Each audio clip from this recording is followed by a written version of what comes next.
we need to continue to challenge ourselves as human beings. And these are just new tools to help attack bigger problems that we couldn't attack without the tools.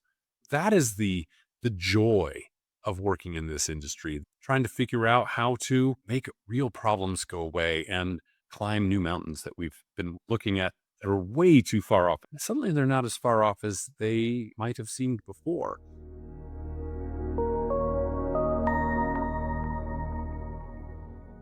We often think of technology as something that sits outside of us, an object, a tool, a screen.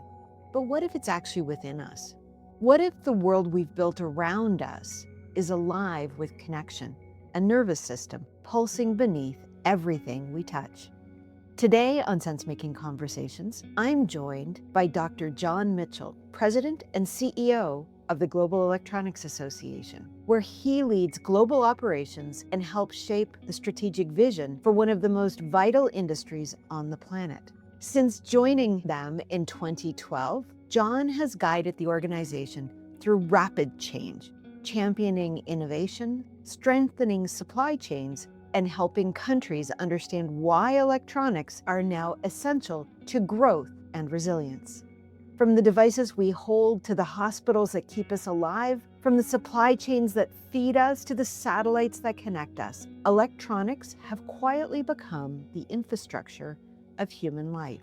In this conversation, we explore how electronics evolved from parts and circuits to the nervous system of modern civilization, why innovation without stewardship breaks the nervous system that sustains us, and what it's going to take to design technology that connects us and protects us.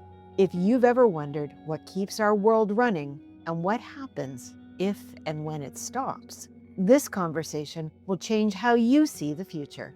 I'm Andrea Sampson, and this is Sense Making Conversations. I've been working with you for some time, and I know lots about what you do and what the Global Electronics Association does, but maybe you can give us a little bit of behind the scenes. Give us, a peek behind the curtains. Who is John Mitchell? What is this thing called the Global Electronics Association? The Global Electronics Association is a trade association for this little industry that you may have heard of called the electronics industry. If you're listening to this, you're using it and you didn't know it. If you use the internet, if you use AI, if you use a phone, if you take a plane, if you drive a car, if you eat food, somewhere electronics is impacting your life. And so the Global Electronics Association is really about helping the industry continue to grow and then strengthening the global supply chain that makes it all possible at its highest level. So that's a very simple answer to your question. Who am I? Nobody, just a regular guy. I wanted to joke about, how I got involved with the association. And when I was in third grade, this epiphany hit me that I needed to lead the world of electronics. And no, I'm kidding. I had no idea until about 2 years before I took this role that it even existed. And so association work is kind of behind the scenes for most of the world and very important work, but it does, kind of run behind the scenes. My background, I started off as an electrical engineer. From there, got a degree in business, all the while working in industry in various aspects, creating cool stuff, like I had some product development for Bose. I helped build an intermittent wiper proposal for Honda cars back in the day. I built a head unit back in like 1992. If you had a 1992 Honda Civic, I designed that radio. I have patents in navigation systems. That's what we used to call them back in the day. Now everybody just refers to it as their GPS app. So I've had a great opportunity. I then got a doctorate in education. Education has always been a passion in my life, and it's one of the things that the Global Electronics Association does. So we do very technical work. We provide standards in terms of design and manufacturing and building and making sure that all of your electronics work the way they're intended to work. We also educate. We credential over 150,000 people around the world every single year. Think about a graduating class of a university. They may graduate what? A few thousand? Well, we do 150,000 people every single year, over and over in multiple languages, et cetera. We do advocacy as well. So I have the opportunity to work with governments, whether it's in DC, Brussels, Beijing, Tokyo, you name it, because governments impact that supply chain we were talking about. So that's kind of my background that led me to this, working in industry as well as now I work on behalf of industry. Your background is interesting. It's like, prepared you for exactly what you're doing as an engineer, as someone who has always been curious about electronics. Here you are leading the Global Electronics Association, which is, requiring a lot of leadership right now. Let's face it. The world is changing quite dramatically. You nailed it at the beginning. Like if you're listening to this on some device, if you are driving a car, if you have a pacemaker or a hearing aid, these are all forms of electronics, and when we think about it, the industry has only been around less than 100 years. I don't know, you can count Ben Franklin, right? And his key with lightning, maybe that was the beginning of the electronics industry. And I mean, yeah, like it's such a short I don't even Yeah, know, that it's was a short for sure. I mean, really you started seeing things with Edison, Tesla. You get a lot of very cool historical figures across, frankly, all over the world. but, I mean, and it really did change. It changed the way we work because suddenly we didn't have to stop when the sun went down. It changed the way that we socialize and interact. It changed our bedtimes. It changed everything. The interaction, I think, is interesting socially as well. I mean, think about it. For the longest time, we as humanity knew our neighbors and maybe the local town folk, right? And now you have conversations across the globe in real time, and some of our best friends may be living anywhere. All of that has come about through innovation. And really, I look at electronics as the source of upcoming innovation for literally every single industry. As quick as it has been that it's become embedded in our world, it's getting even more. I mean, you and I were talking a couple of weeks ago, and I told you I just got my new robot vacuum. Charlie, my robot vacuum, who I can hear downstairs is working away. This brings us into the world of the Jetsons, right? We have access to technology at all times. We're walking around with screens like they did in Star Trek. We are living in a moment where not so long ago was considered the distant future, and yet we're living it today. And we're forming relationships with our technology. How's that impacting us as humans? What do you think on that? Let me regress just for a minute. When I was a kid, I read a lot of science fiction, Heinlein, Niven, all that, lots of just classical sci-fi stuff. And by then we were talking about the year 2000s, like, oh, we'll have flying cars and, interstellar space travel and all of that stuff. It's taking, in my view, yes, it's fast, but I really wanted it a lot faster. We're getting there. AI is coming along. It's starting to actually, as opposed to just being the great repeater of averages, there are other, applications that after we're in, I think the end of this month is the 3-year anniversary of generative AI, right? I think it was November 30th, 2022. So we're just 3 years into this. And yet there's so much investment. It's changing how we think, how we do things, how we educate. I talked about education being a critical part of what the Global Electronics Association does with our IPC certification, et cetera. Well, there's a new way of thinking about education. It's not like, oh, I need to go off and have a course. It's really a restructuring of how we learn things. We can't just sit there and say, oh, I don't need to know that because ChatGPT does, because you need to be able to structure the questions well enough to get better, innovative, stronger answers. Using it like Google is the poor man's way of using ChatGPT. I always like to say, answers are easy. It's questions that are hard. The better the question that we ask AI, of course, not only do we get a better answer, but we actually get more questions, right? Because when we ask a good question, it creates more questions, deeper questions. I love asking AI for the right questions. But you know what? It's not good at it. And it's an iterative process. I mean, I look at it, I think about it back in the, we were talking about, historically what was life like versus what is it like today.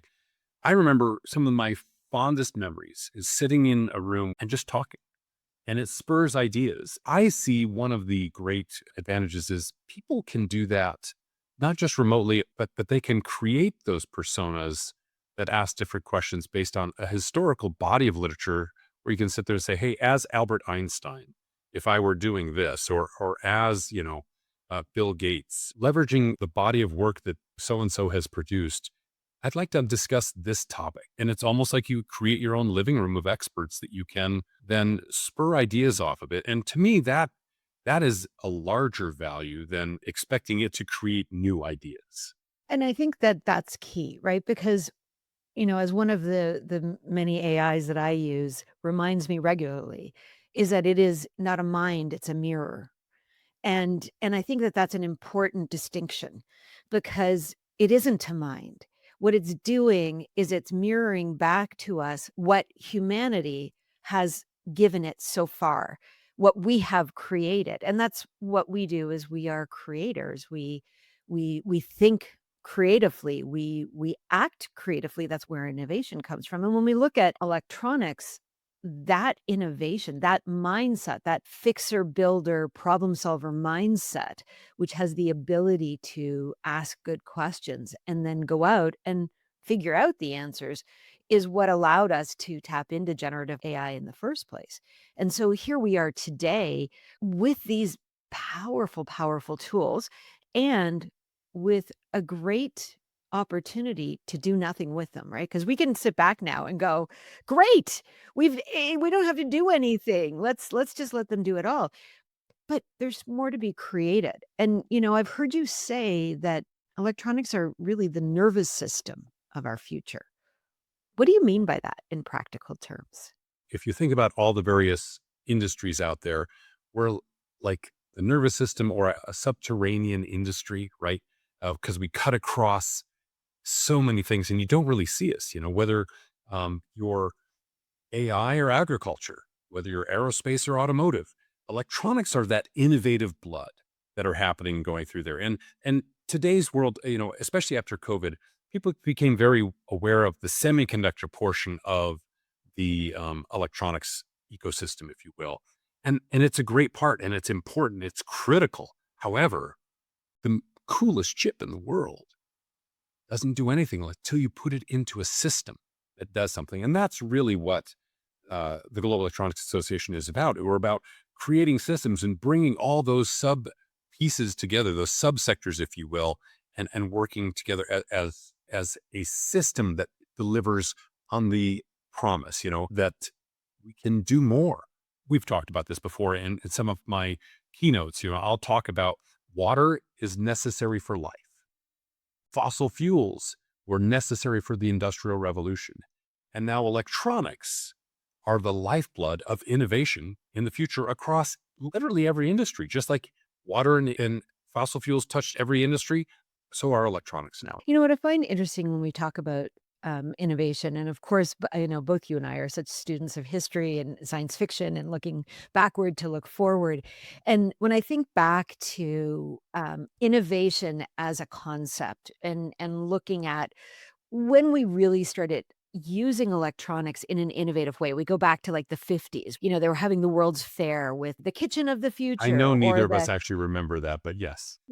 yeah, we've read about it.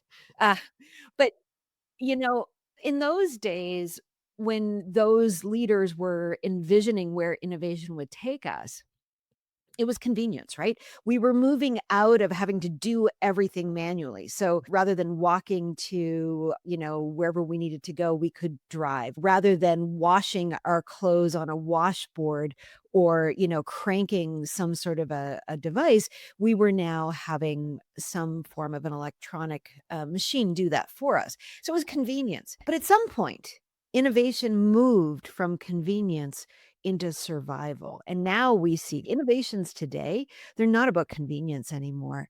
We've moved into the world of survival when we look at what's happening. Charlie would disagree. True, true. But that same technology is being used in science, in medicine, even in space travel. And so what do you think kind of motivated that? Why at what point did we shift? This is the greatest thing about what I get to do now. I mean, I work with a lot of students across the world and they're all like, oh, what should I do? Is AI taking my job? Or, where should I be going? And and frankly, there are very, very few people I've ever met that knew, as I was joking about, as a third grader, knew what their path was and followed that path.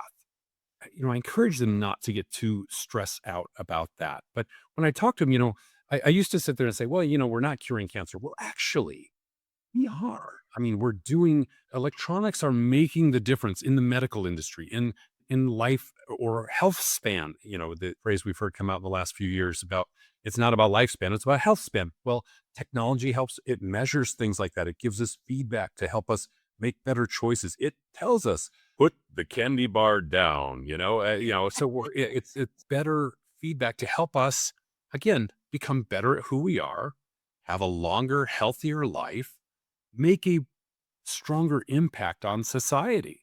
I mean, we all want to have a better life. And that better life is in spite of what I see in some whatever they call them influencers. The goal in life is not to sit back in a fancy car or at the beach for the rest of our lives and do nothing. You atrophy, you become uninterested and uninteresting. So we need to continue to challenge ourselves as human beings. And these are just new tools to help strive to attack bigger problems that we couldn't attack without the tools. That is the joy of working in this industry, the excitement of literally being on the forefront of trying to figure out how to make real problems go away and climb new mountains that we've been looking at that are way too far off. But suddenly they're not as far off as they, might have seemed before. And yes, that's scary because it means that we're changing too. I mean, if we think about the life that we live today versus, you were talking about the 1950s, very different, you know, set of problems, very different set of opportunities. And some people wish it wouldn't have changed, obviously, but at the same time, there are roles that will change as well, so that if you're doing a job that can be replaced by AI, that can be scary. Um, but the idea is to build multiple skills so that AI becomes one of the skills that you're able to leverage in problem solving. But it can be scary as because changes. Yeah, change is scary. And I think what I'm hearing in your answer is that when we look back at the way in which innovation has unfolded over time, the reality is electronics has given us better and better and better tools. And so as we've gotten these better tools, we've applied them to different things. It started with convenience because as humans we like convenience. But then it moved into these areas that got into our health and wellness and our ability to interact with each other and then beyond. And like you said, in today, it's into the very jobs that we do. And of course, we're all aware of the headlines that talk about how AI is going to eliminate jobs. And I think one of the things that is really powerful in what you said is that it isn't about the elimination of jobs. It's actually about understanding how to use this tool so that we do our jobs differently and better. What we're talking about is iterations, right? Innovation is iterative and it gives us little bits and we adopt it. And like you said, as humans, we don't like change. And so the adoption can be difficult. But once we've adopted it, and certainly on the 3-year anniversary of generative AI, we are in the place of full adoption that we're seeing. But what we haven't done yet is said, okay, well, now that we've adopted this new tool, what is our innovation and how is it going to help us in ways that we can't imagine? We're in exponential times. We know this, right? It's moving very, very quickly. So part of it isn't just about how we use these tools, but how we steward them responsibly. And I know that that's something you think a lot about within the work you do because so much of what global electronics does is it is a steward within the industry. So tell me a little bit more about that and how do you think about stewardship so that we can ensure that progress isn't outpacing purpose? Great, great question, and it's a never ending challenge, right? Through any innovation. Let me start by answering that question with a word that you mentioned just now, which is iterative. Let me use an example that many people might be able to relate to. Let's take automobiles for instance. There was a time when the engines really didn't work very well. It was a time when I remember we got our first electric windows and my mother swore she would never use them because they were unreliable. She wanted a crank that could physically allow her to roll up that window. And the electronics initially maybe weren't that robust and the cars weren't that robust. But lately, if you're driving around in a car for the last, I want to say 20 years, but easily the last 5 years, do you think about whether the engine's going to work or not? It doesn't even enter into it. we've iterated over decades to improve out all of these concerns that we've had in piece here. The same can be said in terms of AI. There are challenges in electronics, absolutely. In terms of people throwing away their phones and e-waste, that's an issue we need to work on and solve, and we will, and we're working on it today. That's one of the ways that, you talk about how do we maintain that responsibility? What are the things that we're working on? Well, we're working on sustainability, energy, the consumption of energy with AI and chips is astronomical. People are literally licensing out nuclear power plants to power server farms, but we're working on that. History has proven this out. So this is why I have great faith in it. Back to that same automotive example, back in let's just say the early 80s, your car stereo electronics cost, about, I don't know, $1,000. Let's just make up a figure to put in the car. And the car at that time might have cost $10,000. Well, today, that same vehicle costs $50,000, yet the electronics in it to do that radio are probably a few pennies. And so that same functionality has gotten very compressed, very efficient. So electronics always finds a way to get more efficient, more cost effective. And so I have great confidence in our industry to solve these problems. Are they problems? Absolutely. Do we work on them? Yes, we are. Will we solve it? You betcha. Do I know what those answers are today? Absolutely not, but I see work that's going in those directions. I see little tidbits and I'm like, ooh, that's exciting. That could go there and that changes things there and heat drops with this and ooh, ah. So there's just a lot going on. And I've drinking the Kool-Aid. I am, with my electrical engineering degree, what was the old joke? You can't spell geek without the double E. So I'm a geek. I love that stuff. And so far, the industry has not disappointed. You're showing that stewardship, right? That it is about constantly seeing the industry from that 50,000-foot viewpoint of going, we're moving in the right direction. We're doing the work. Yes, we iterate.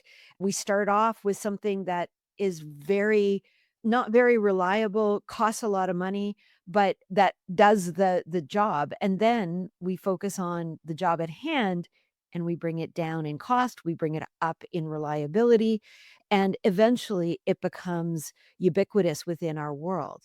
And that has been true, and that is what electronics as an industry has done.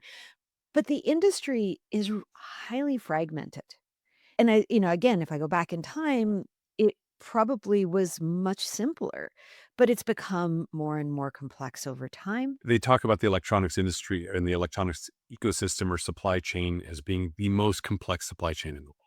It's constantly shifting. You have tariff impacts, you have regulatory impacts. It's constantly changing. Innovation then upends things that you think are staples of it, and suddenly it's gone.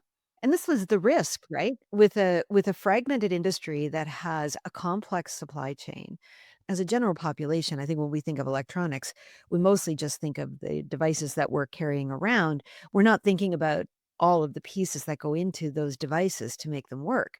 And even if we did, I'm not sure that anyone would really think about it as one industry because it feels like it's many different things.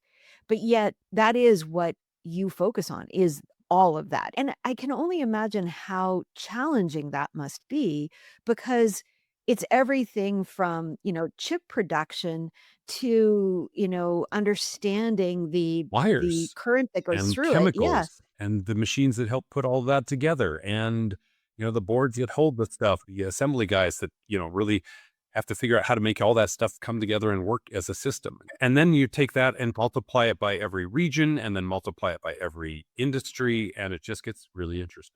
So how do you harmonize that? And I mean, today we're talking about this planet, but I mean, look, I know of different entities out there that were looking at mining asteroids and like we're even going beyond because those precious metals are actually they're mining them not because we're going to make jewelry with them, but because we're going to make electronics with them.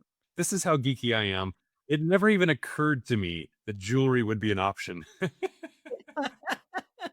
Like, of course we're doing that for electronics. What are you talking Right. about? Yeah. And so how do you harmonize that? In your role as the CEO of the Global Electronics Association, that's a big purview. And it's I come back to that word stewardship because We're not like, we're not forcing anybody. The industry actually is a great industry. A wonderful industry to be part of. We literally act as the conveners of the industry. The industry is working on these problems. We generate these standards, but really they're industry standards. We provide this education. Well, the industry tells us what we need to be educating, on, and then, provide that in terms of the policies and procedures. The industry is coming together to make that. We are kind of shepherds herding the masses in the direction that is going to help us solve those problems, but literally without the entire industries pulling and supporting, whether it's the engineers or the executives or the sustainability experts or whatever it may be, the various groups, because it touches so many things. Obviously we can't do everything, so we start somewhere, right? And we try to provide harmony, in terms of standards is a great place to start, whether it's a new process that allows people to adopt things faster, or a more tried and true actual standard based on more data and historical information. Starting there is a great place to start. But then we take a couple of the big ones and we say, okay, let's go work on those with industry. And industry kind of tells us what those are. It's not like we make up the agenda. We're an association of the industry. Our members come forward and say, hey, John, or any one of the different areas that they're working on, there's a problem here. Can you help? If there's enough of the industry that says, yeah, that's what we need to be working on, that becomes a priority and we focus on it. And when we get that harmonized, kind of flowing, then we work on the next one. There's obviously you're doing some work on a lot of things, but you have to pick priorities. there's 2 things I heard in there that I wanna come back to. I mean, I really love the reframing of stewardship to convener because I think that's important.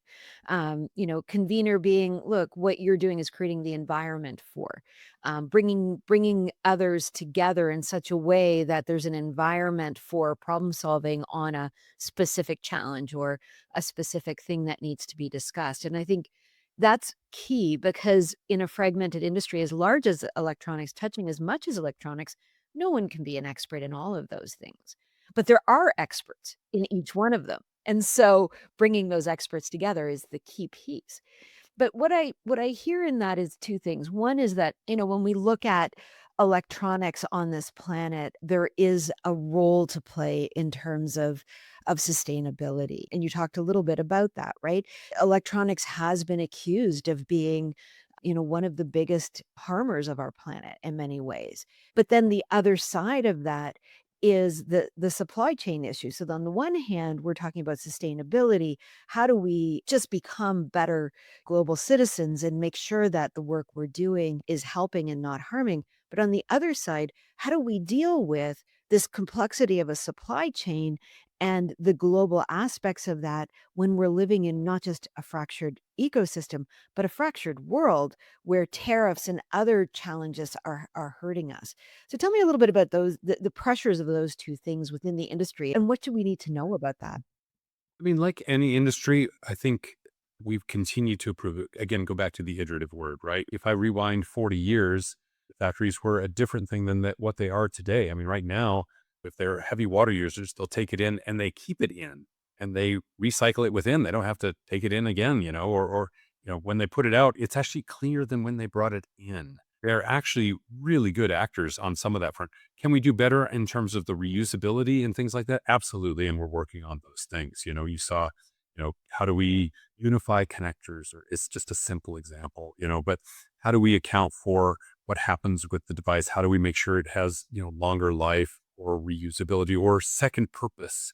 Is another way to think about it. I think about the automotive industry. When I lived in Japan, a certain car after I forget how many years, but it wasn't many. It was like 5-year old or something. You're not allowed to drive it anymore, basically. But then they repurpose those and bring them to other parts of the world where they can't use those cars. And so, similar to, I think there's opportunities like that for electronics where, you know, um, I happen to be working with a program with some people in the industry where we're trying to provide laptops to Africa where they need the laptops. Well, most businesses today have a 3-year life cycle. on their laptops, and then they're using a later one. Well, we can take those and we can provide them in many ways. They're still very good for lots of things, and people can learn and develop their skills via the laptop. So those are the kinds of things that I'm excited for. But, I always joke with people that I look forward to the day that when I'm done with my phone, I can just eat it and be done, that's pretty recyclable, at that point. I don't think we're going there, well, I should never say never. I once had a head of the physics department, and I posed a question to him, and he's like, "I want to tell you that that's impossible, never happened, but as soon as I do, somebody will figure it out." And so that's the excitement of the industry. But there is an opportunity for us to get better, and we're working on that every step of the way. So everybody's working toward net zero on their factories. They're working toward better social engagements with their employees on a worldwide basis and reporting on those things. They're working toward better governance.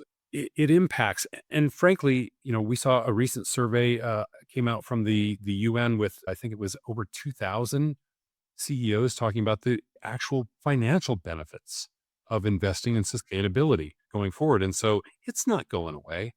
We're getting better as a people, as a world, saying, yeah, this is the right thing to do. We're going to do it. I think the orders may be a little flipped. I think our chief technology officer, Matt Kelly, was recently quoted in an article, and I loved what he said. He said, companies don't sit there and go out and say, most companies, I should say, they don't sit there and say, I want to go make the world a better place. So I'm going to change everything I'm doing. They're going to say, hey, by changing what I'm doing, I'm going to save money. It's going to be more profitable, and I get to make the world a better place. And so you combine these business goals with that. Yeah, and that's key. I mean, we're starting to see businesses, especially even in more emerging technologies, these large data centers as an example, which, they can be seen as being the enemy, or they can come in a different way and be seen as being a good friend. And really the difference is whether they're choosing to look at how they come into that community and support the community. Can they do something with excess energy creation through sustainable means that they offer to the community? Or can they provide excess heat to community resources for homeless, or maybe for, community centers? Like you said, we're not asking them to change their business practices per se for making the world a better place. We're asking them to change their business practices so that they can be better corporate citizens, make more money, and make the world a better place. Yeah, it's an Yeah. and. I think about the changes. So let's take like these server farms and the energy pulls on it. So everybody's like, oh my gosh, where's the energy coming from? The infrastructure can't support that. Well, this is also an opportunity. Our infrastructure, mostly around the world, pretty antiquated, could use an update. And so here's our opportunity. We're much smarter than we were 75 years ago when we started laying this stuff out. There's cost to it, obviously, but there's an upside on the other side. And let's come back to the other part of the question, which was supply chain and sort of what is the impact? I mean, I'm here in Canada. We're constantly hearing about more tariffs on our products. And I know that that's happening globally, and it does impact supply chain. What is it that people don't understand about the electronic supply chain and the impact of tariffs? What is it that we need to know so that we can maybe be more Yeah. prepared? So the reality of the situation is the electronic supply chain is global. So I don't care what country you are, whether you're China, the US, it doesn't really matter. If you build walls around it today, you better get used to using your phone for the next 10 years.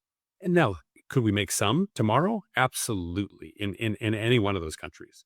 But China is the largest importer of components. So they don't have them all. We import a lot of stuff in the United States. It is a very complex beast. And so tariffs and COVID, frankly, help highlight just how fragile, dynamic that supply chain is. And so any one of these rocks in a pond creates ripples. Now, we've been having a lot of ripples lately. You've got a war in Ukraine, you've got, trade and tariffs happening here. We had COVID happen there. Whatever those things are that go on, we're getting better at dealing with the ripples, frankly. There's pros and cons to everything that happens. And always try to find the positive in it as well. Yes, yes, there are very negative impacts from tariffs and trade embargoes and things like that, whatever you may have. And the unknown causes a lot of costs and a lot of inefficiency on the electronics industry. So literally Every time there's an idea of a new train, something or other, the customer base goes reaches out to the entire supply chain and say, "What's the impact of this? How do I need to change?" And there's a frenzy, and guess what doesn't happen then? Other work. And so there is a cost to every single one of these changes that is implemented. There's also some benefits. So if I go back to, it's too early to tell kind of what the trade impact benefits are from this current Trump administration. But let's go back to the first Trump administration. Put a lot of pressure on China, and China was primarily the only source in many cases. Well, we saw that, some of the work move out of China and it moved into Southeast Asia, it moved into Mexico, et cetera. So that's fairly healthy for a supply chain to have, alternative opportunities to get your supply chain. Now, if we had 57 alternatives, that's terribly inefficient and not really healthy for a supply. So it's like the old fairy tale, Goldilocks and the Three Bears, right? Is like this one's too hot, that one's too cold. How do we get it just right? And supply chain is kind of like that. And so we're constantly having to flex. If you're making, I'm using too many different bizarre illustrations that aren't connected, but suddenly making cookies came to mind. I was creating some oatmeal butterscotchies the other day. And if you turn on the mixer just right, it mixes it beautifully. Turn it on too fast, the stuff starts flying everywhere. So too much change is a problem. No change also doesn't mix the cookies at all, so there has to be a balance. What I've heard from you here is that when we look at electronics, this massive infrastructure that is really the nervous system, the scaffolding for humanity today, it really is, as I hear you talk, it's not one thing, it's an ecosystem. It's not an industry, it's a group of different organizations coming together equally to create something. And what I think is so promising and so important for our listeners to take away is that it isn't an ecosystem that doesn't have stewardship. The convener, that's what global electronics is doing today. And I think that's important because it gets really hard for anyone, even companies, to go, well, then how do we help? How do we create change? How do we look at that supply chain and be comfortable that it's being managed? And I think it's important that we know there is a convener in place. So I guess the last question that then I have for the convener of the ecosystem is we talk a lot about technology, but what about the humans? How do we bring more humanity into this? So I feel like humanity's already part of it. It's not like as much as some of us electrical engineers are viewed as a little bit like robots, we're humans. And so we think about the same things. The people designing this, the people coming together, they live in the same streets as everybody else. Their kids are going to the same schools. They're traveling in the same way. And so the people that are developing this stuff are also human. So I feel like the humanity of the electronics industry is innate. Sustainability is, yeah, it happens to be a profitable way to go as well, but it's also a pretty human thing to do. Let's take care of this planet. We still right now only have the one. And similarly, we're trying to build capabilities. As the Global Electronics Association, one of the ways that we give back into the humanness of it is training and building skills and creating capabilities so people have a great opportunity to work in a fulfilling industry. They may get a degree, they may not get a degree. There's certifications and trainings that we're able to offer on behalf of the industry that help them better prepare for new jobs, new opportunities, and all of that is human. And correct me if I'm wrong, I think the industry, where we're hearing out in the world that we're seeing jobs lost, I think it's the opposite within this ecosystem. There's new jobs to be had, right? And the industry needs help there, right? From the humans who are hopefully being There are retrained. jobs available. We need people with the right skill sets all over the world. Every country is looking to hire good people with the right talents. And you need some AI skills as part of that. You need, some diverse background. So it's kind of like people think about, Steve Jobs when he and Wozniak started up Apple computers, right? Back in the day. Well, Jobs' vision, some of that came from his diverse background. Calligraphy, right? He had a fascination with that. So that changed, he recognized, that opportunity that Xerox had and pulled it into the Apple computers.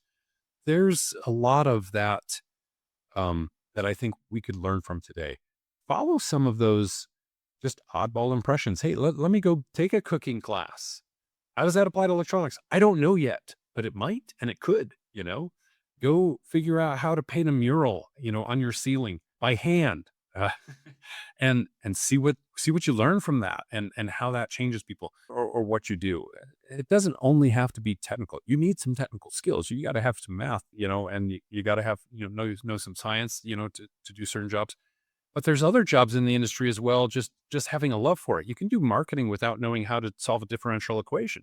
And that's very important to, try to communicate in this industry and every industry.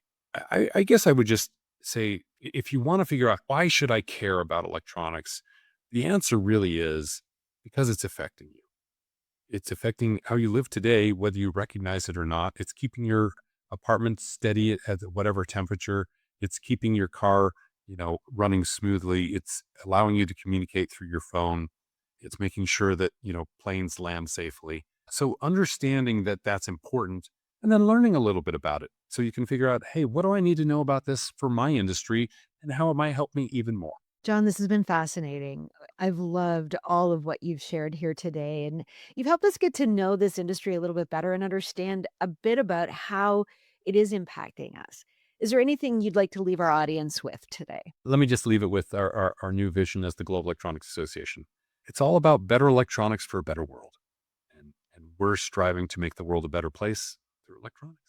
And how can our guests keep in touch with you and follow what you're up to these days? Electronics.org. Come on out and check it out. You can learn more about the ecosystem. You can see, how we're working on sustainability issues. You can see how we're developing standards and all kinds of activities. If you're looking for a job, you can go to our foundation site, especially if you're looking for a new career. What kind of careers are available? There's a great site called Careers in Electronics that walks through, I think it's like 60 different jobs in electronics. What do you need to do it? It has video interviews. It's a fantastic way to learn more about how do I get involved in the industry.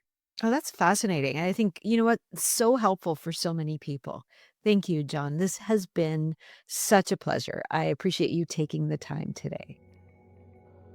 What John showed us today is that electronics aren't just tools or technologies, they've become the connective tissue of our modern life. They power how we live, how we work, how we travel, and even how we heal.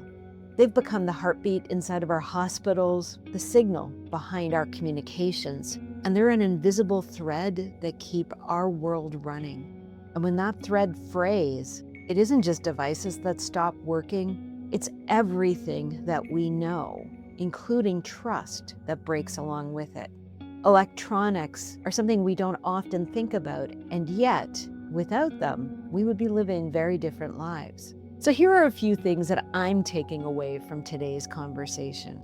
First, electronics are that hidden infrastructure within our society. They're as essential as water or energy or even breathing. And that means our progress can't be measured only by speed or innovation. Rather, it's how responsibly we're designing, sustaining, and protecting these technologies because they now sustain us. And it's important that we have stewardship, overseeing and convening this ecosystem so that we can think ahead and ensure that what's being built today is reliable, ethical, and resilient, and will be so into the foreseeable future. Next, it's connection that creates responsibility. As our devices, data, and supply chains become more and more and more entwined, one failure can ripple across all of our industries and our borders. We saw that a few years ago as supply chains were challenged. But today, it means that every design choice, every sourcing decision, and every policy continues to matter even more. And what's needed are those clear standards, cooperation, and a shared commitment to building technologies that we can rely on, and technologies that protect people as much as they empower them. And finally, the human element is still at the center of everything. Because behind every circuit and supply chain, it's the people who make it all work. Engineers, technicians, teachers, leaders. It's their knowledge, creativity, and care that determine how electronics perform, but more importantly, how they serve society. As we continue to automate, we can't forget that it's the human infrastructure, the very workforce that drives electronics, that are giving technology its meaning. And so finally, what John reminded us today is that the future of electronics is actually the future of humanity. It's how we connect, it's how we collaborate, and how we care for the systems that now connect us and care for us all. And this is the heart of sense-making conversations, caring and connecting in a world of complexity so we can make better choices. This podcast exists to explore complexity with clarity, to help us lead, create, and respond from a place of deep humanity, even as those systems around us grow faster and more intricate. If this conversation sparked something in you, share it with someone who's shaping the future in their own way. And don't forget to subscribe to Sense Making Conversations, because these are the voices that are helping us make sense of what comes next in our world. Thanks so much for listening. This has been Sense Making Conversations, and I'm Andrea Sampson. Until next time.